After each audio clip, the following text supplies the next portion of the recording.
Formal na inilunsad ngayong araw ang ikatlong Dragon Boat ng PNP Maritime Group.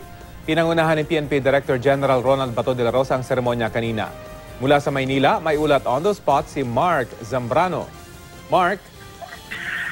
Rafi, mismo si PNP Chief Director General Ronald Bato de la Rosa ang nanguna sa lunsad ng PNP Maritime Group Dragon Boat. Sa pagbuhos ng champagne sa Dragon Boat, formal na tinanggap ni de la Rosa ang ikatlong Dragon Boat ng PNP Maritime Group na pinangalan ng Daloy 3456. Ang Daloy 3456 ay mula sa Dedicated Alert Lines for Ocean Biodiversity SMS Messaging Service Hotline 3456 ng PNP Maritime Group. Sa tulong ng Daloy 3456, pwede nang mag-report ang sinuman ng marine environmental crimes at wildlife trafficking sa karagatan ng bansa.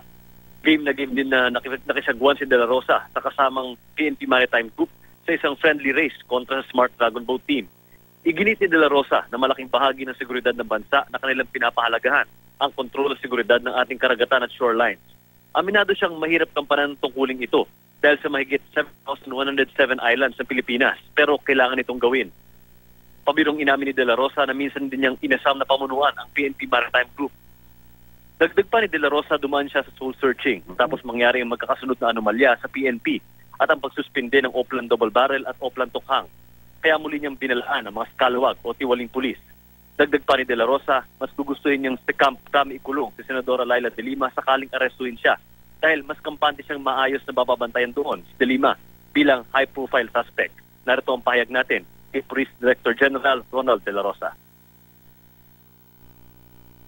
Lalong-lalo na sa South, yung ating shores ay ginagamit nilang lane for illegal activities like kidnapping for ransom.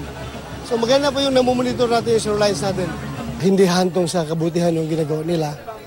Lalong-lalo na ngayon with the creation at saka operationalization ng ating counterintelligence task force, mahuli sila. Better not continue what you used to do before, yung mga illegal activities niyo, dahil mahuli kayo. Rafi, binanggit din sa atin ni De La Rosa na isa sa mga pangunahing agenda rin nila ngayon ay ang tuluyang cleansing ng lahat ng departamento ng Philippine National Police. Rafi? Maraming salamat, Mark Zambrano.